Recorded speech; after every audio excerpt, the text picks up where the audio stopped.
আজকের মেনু সরষে ইলিশ, লবণ মাখানা ছিল, হিমালয়ান পিঙ্ক সল্ট আগে থেকে মাখানাই ছিল।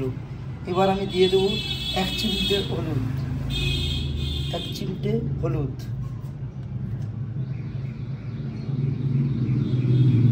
ভালো করে মাছে মাখিয়ে নিলাম।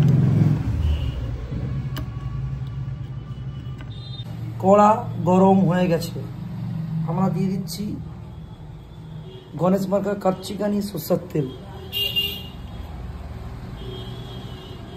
ইলিশ মাছ যেহেতু তেল ছাড়ে তাই অল্প করে তেল দিলাম, যতটা না দিলে নয়। কড়া তেলটা গরম হয়ে গেছে, আমি গোটা কড়ায় তেলটা চারিদিকে মাখিয়ে নিলাম তাতে আমার মাছগুলো ছাড়তেছে। এবার গ্যাস তেল কমিয়ে দিলাম, তাই আমি ইলিশ মাছগুলো তাই ছেড়ে দিলাম।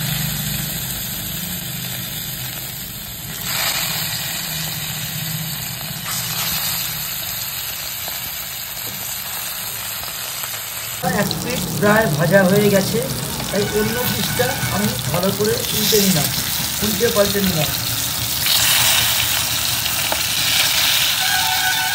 ভাজা হয়ে গেছে, আমি তুলে নিলাম। সরষে ইলিশটা রান্না করে নেব। আমি নিয়ে নিয়েছি একটু কুচনো পেঁয়াজ, একটু আদা বাটা, একটু লঙ্কা বাটা, লঙ্কা জিরা বাটা, লঙ্কা চেরা আর একটু সরষে পোস্ত পেস্ট। আগে থেকে গরম করা ছিল তাই আমি দিয়ে দিলাম আমার পেঁয়াজটা।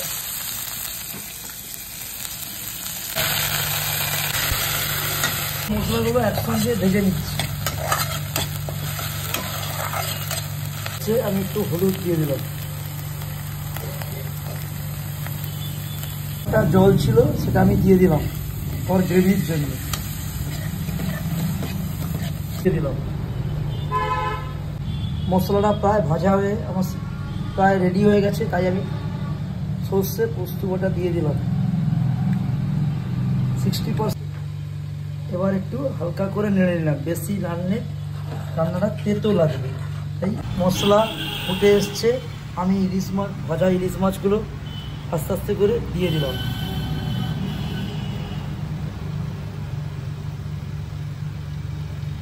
এবার 5 মিনিট ফুটিয়ে নেব। আমাদের ইলিশ মাছ রান্নাটা হয়ে গেছে, আমি এবার গ্যাসটা অফ করে নেব।